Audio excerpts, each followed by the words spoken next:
లైఫ్లో నువ్వు ఎవరికి ఎక్కువ ఇంపార్టెన్స్ ఇస్తున్నావు అంటే నీకు ఇష్టమైనది ఏంటి? నీ జీవితంలో నీకు ఇష్టమైనది ఏంటి? ఫ్యామిలీ కానీ, కొన్ని వస్తువులు కానీ, ఏదైనా చాలా ఇష్టమైనది. దేవుడు జ్యోతి నీకు అన్నయ్య మమ్మ నీకు శ్రేష్ఠ అంటే చాలా ఇష్టమా? జాయ్ నీకు మమ్మీ డాడీ. మత్తాయి 10:37-39 వరకు చదవండి.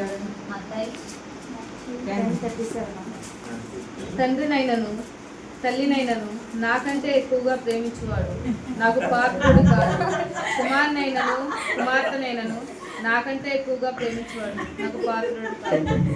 తన సిలువను ఎత్తుకొని నన్ను వెంబడింపని వాడు నాకు పాత్రుడు కాదు. తన ప్రాణం దక్కించుకొని వాడు దాన్ని పోగొట్టుకొనును, కానీ నా నిమిత్తం తన ప్రాణంను పోగొట్టుకొనివాడు దాన్ని దక్కించుకొనును. మిమ్మునే చేర్చుకొని వాడు నన్ను చేర్చుకొనును. 40 వరకు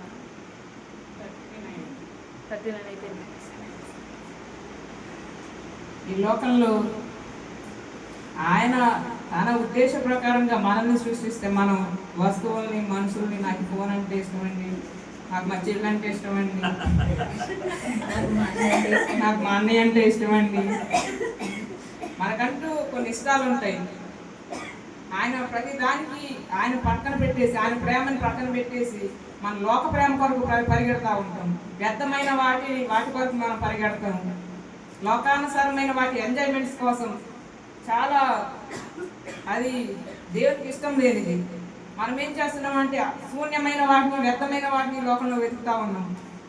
ఆయన నామాన్ని మనం ఎవరు కూడా మహిమపరచట్లేదు. ఆయన ప్రేమను ఎవరు అర్థం చేసుకోవట్లేదు. లోక ప్రేమ కోసం వ్యర్థమైన వాటి వస్తువులు కానీ, వ్యర్థమైన మనుషులు కానీ, ఎవరు శాశ్వతం కాని వాటి కోసమే మనం ఈ లోకంలో సమయాన్ని వృధా చేస్తూ ఉన్నాం. దేవుడు చాలా ప్రేమ కలిగిన వ్యక్తి. మనం తల్లిదండ్రుల్ని ఇష్టపడద్దని అనట్లేదు, కానీ ఆయనకి ముందుగా ఫస్ట్ ప్లేస్ ఎవరికి ఇవ్వకూడదు.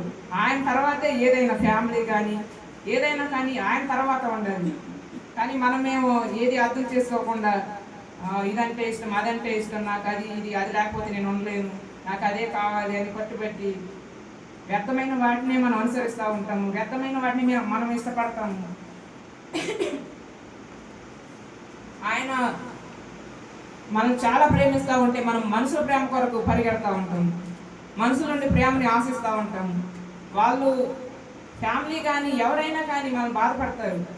వాళ్ళు మనకి నిజమైన ప్రేమను ఇవ్వలేరు. వాళ్ళు మాటలు కానీ ఏదైనా ఏదో విషయంలో మనం చాలా ఫీల్ చేస్తారు. ఎలాంటి సమయంలో అయినా తల్లి అయినా తండ్రి అయినా మనం బాధపడతారు. కానీ తండ్రి అలాంటి వారు కాదు. ఆయన ప్రేమ శాశ్వతమైన ఉన్నది. ఆయన ప్రేమ నిజాయితీ ఉన్నది. ఆయన ప్రేమ చాలా ప్రత్యేకమైనది. అలాంటి ప్రేమని ఈ లోకల్లో ఆయన మనసును ఎవరు ధరించలేదు. ఆయన స్వభావం కూడా ఎవరిలో లేదు. మనం అలాంటి మనుషుల జీవితాల్లో మనం వెతుకుతూ ఉంటాం. నన్ను ప్రేమించవా? ఈ లోకంలో దేవుడు నా యొక్క జీవితంలో అయితే నేను దేవుని ప్రేమను అర్థం చేసుకోకుండా వేరే మనుషులకు కానీ, కొన్ని వేరే వాటికి కానీ నేను చాలా ఇంపార్టెన్స్ ఇచ్చేదాన్ని. నాకు ఏదైతే నాకు అది ఇష్టం అని నేను దానికి ఎక్కువ ఇంపార్టెన్స్ ఇస్తూ ఉన్నప్పుడు దేవుడు దాన్ని తీసుకునేవారు. అది ఏదైనా ఒక మనిషి ప్రేమ కానీ, ఇక డీటెయిల్స్ రాకముందు నేను ఒక మనిషిని ప్రేమిస్తూ ఉండేదాన్ని. అక్కడికి వెళ్తే అది లేదు నాకు ఇతనంటేనే ఇష్టం అన్నట్లు. అయితే దేవుడు డీటెయిల్స్కి వచ్చినప్పుడు ఆ మనిషిని దూరం చేసేసారు. అన్నీ తీసుకున్నారు, కానీ అవన్నీ లేకుండా నేను ఉండాలి అన్నట్లు నన్ను ఒక ఉద్దేశపరంగా ఇక్కడ తీసుకొని వచ్చారు, ఆయన ప్రేమను అర్థం చేసుకోవడానికి. అలా ఈ లోకంలో మనం దేన్ని ఆశించకూడదు. అది మనకు శాశ్వతం కాదు ఏది కూడా. అలాంటప్పుడు ఈ లోకంలో మనం దేన్ని వెతకూడదు. ఆయన ప్రేమని అర్థం చేసుకోండి. మనం సమయాన్ని వృధా చేయక ఆయన ప్రేమను అర్థం చేసుకొని ఆయన మన పట్ల ఏదైతే ఉద్దేశం కలిగి ఉన్నారో దాన్ని మనం అర్థం చేసుకోవడానికి, ఆయన చిత్తాన్ని జరిగించడానికి మనం వాటికి ముందు ప్రాధాన్యత ఇద్దాం. ఇర్మియా 1:4.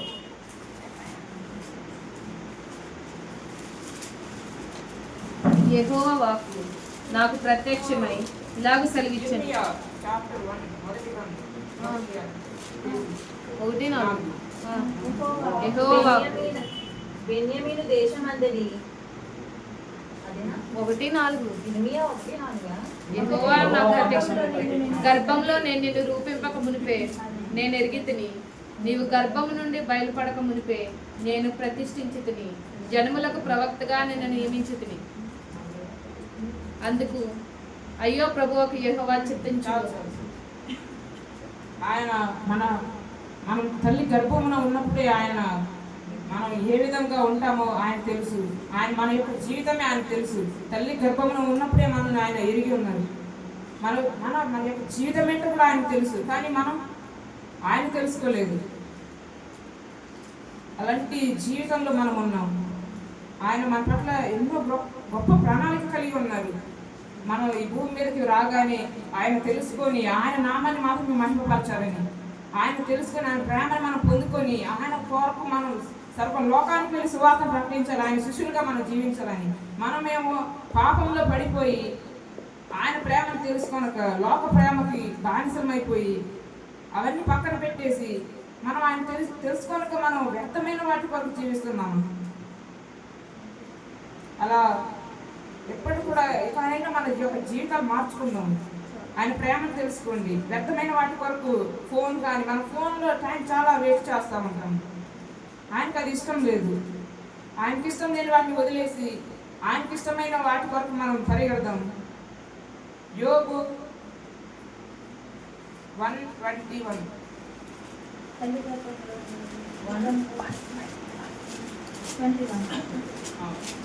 నేను నా తల్లి గర్భంలో నుండి దిగంబరినై వచ్చితే దిగంబరినై అక్కడికి తిరిగి వెళ్ళదు. యెహోవా ఇచ్చు, యెహోవా తీసుకుని, యెహోవా నామమునకు స్తుతి కలుగును గాక. మనం దిగంబరులుగానే ఈ లోకంలోకి వచ్చాం. కానీ ఈ లోకంలో మనం అన్ని ఆశిస్తూ ఉంటాం. ఇది నాది, అది నాది, అవే నావి, ఇవి నావి, అవి నావి. కానీ మనం దిగంబరులుగానే మరలా వెళ్తాము. కానీ ఇక్కడ ఈ లోకంలో మనం అన్నీ ఆశిస్తూ ఉంటాము. అతను నావాడు, ఇది నాది, ఆ కుర్చీ నాది, ఈ ఫ్యాన్ నాది, ఇల్లే నాది అని. కానీ అవన్నీ మనం తీసుకొని వెళ్ళాము. అలాంటప్పుడు ఈ లోకంలో మనం దేన్ని ఆశించకూడదు. ఆయన కొరకు మాత్రమే మనం జీవితం. మనం దిగంబరులుగానే వచ్చాం కాబట్టి దిగంబరులుగానే మనం వెళ్తామని ఆయన అంటూ ఉన్నారు.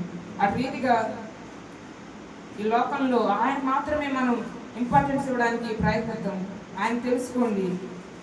ఈ లోకంలో మనం ఏది సంపాదించినా, ఏది ఎంత చేసుకున్నా అవి మనకి ఏవి శాశ్వతం కాదు. మనం ఏమి కూడా తీసుకొని వెళ్ళలేము. ఏదో ఒక రోజు మనం అందరం మరణిస్తాము. మనతో పాటు ఇప్పుడు ఉన్న అమ్మ నాన్న కూడా ఇప్పుడు ఈరోజు చూసామంటే రేపు ఉంటారో ఉండరో కూడా తెలియదు. అలాంటి జీవితంలో మనం ఉన్నాము. అంతా శూన్యమైపోయి ఉన్నది లోకం అంతా. ఇలాంటి వ్యర్థమైన వాటి కొరకు మన యొక్క జీవితాలను టైం వేస్ట్ చేయక దేవుడి కొరకు మనం పరిగెడదామండి. అయా ప్రభు అంటున్నారు ఆయన తెలుసుకోవాలని, ఆయన ప్రేమని మనం తెలుసుకోవాలని. మనమేమో ఇలాంటి జీవితాలు పాపలోకంలో ఉండి ఆయనకు వ్యతిరేకంగా ఆయన నచ్చని పనులు చేస్తూ ఆయన మనసుని మనం బాధపెడతా ఉన్నాం. ఇంతవరకు మనం ఏదైతే చేస్తున్నాం వాటిని వదిలిపెట్టేసి ఈ రాత్రికాల సమయం మందు దేవుడి దగ్గర మనం అడుగుదాం. ప్రభా, మీకు ఏది ఇష్టం లేదో అవి నేను వదిలిపెట్టకు, మీ ప్రేమను నేను తెలుసుకున్నట్టుకు సహాయం చేయండి దేవా. ఈ సమయం మందు దేవుడు మీతో మాట్లాడినారని నేను నమ్ముతా ఉన్నాను. ఈ నా యొక్క ఇచ్చిన వాక్యం దేవుడు దీవించిన గాక.